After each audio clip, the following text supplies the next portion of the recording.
All right, so today's video is a review of a few different lessons we've done at this point. So we're using proportions to solve ratio problems.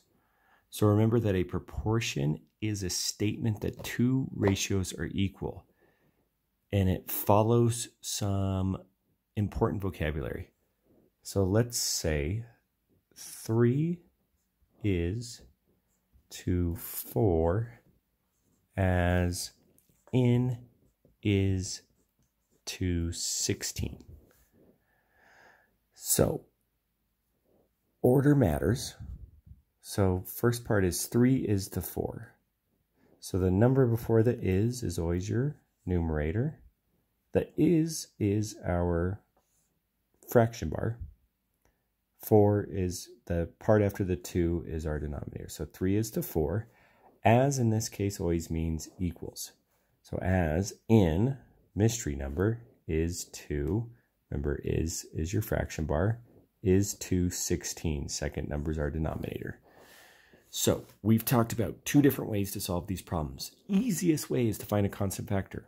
How do we get from 4 to 16? How do we get from like amount to like amount, denominator to denominator?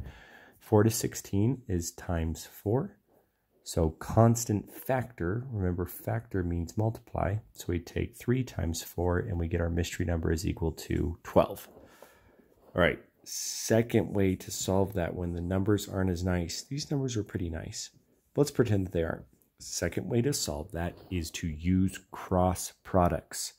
So you take numerator times opposite denominator.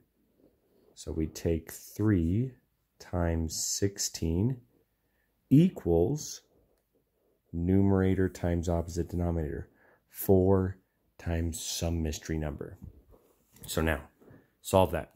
16 times 3. 6 times 3, 18. Carry the 1. 3 times 1 is 3, plus 1 is 4. So 3 times 16 is 48. So 48 equals 4 times a mystery number. Remember yesterday's lesson. How do we solve a missing factor problem? We divide.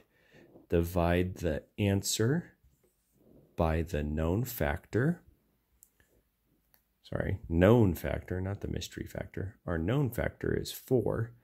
So 4 divided by 4 is 1. 1 times 4 is 4. 4 minus 4 is 0. Bring down our 8. 8 divided by 4 is 2. 2 times 4 is 8 with nothing left over. So our mystery number is 12. We got the same answer both ways.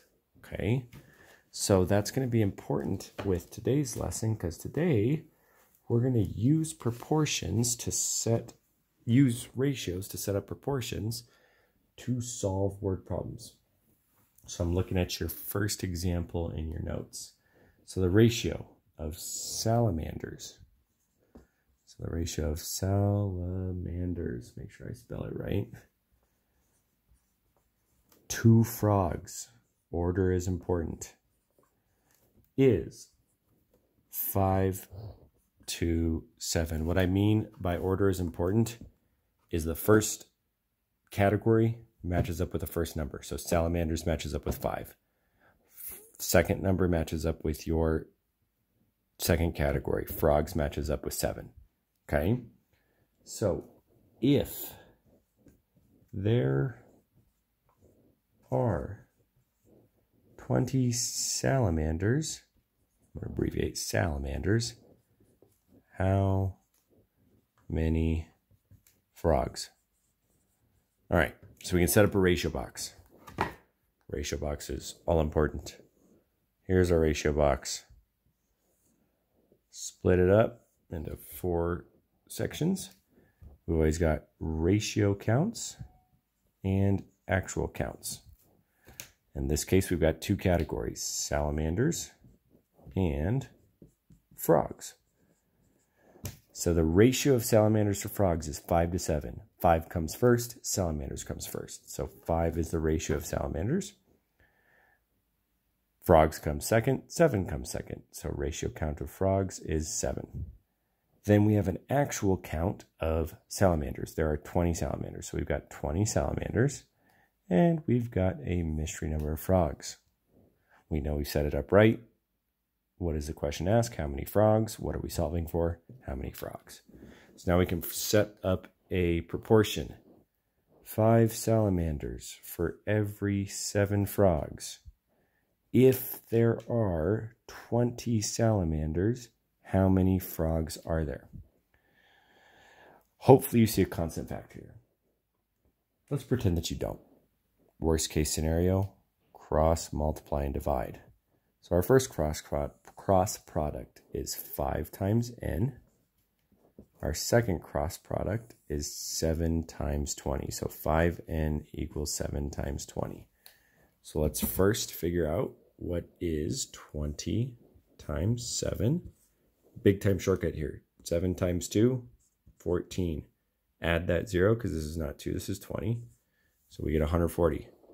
140 equals 5n. Solve for a missing factor. We need to divide. So we're going to take 140 divided by 5. So 140 divided by 5. 5 goes into 14. Doesn't go into 1, so it goes into 14 twice, which is 10. 14 minus 10 is 4. Bring down our 0. 40 divided by 5 is 8. 8 times 5 is exactly 40 with nothing left over. So we're saying that there are 28 frogs. Let's check that with a constant factor. 5 times 4 gives you 20. 7 times 4 gives you 28. So when solving word ratio problems, set up a ratio box. Make sure that like amounts match up. Make sure you're getting this information in the right order. Once you've done that, either find a constant factor or cross multiply and then divide.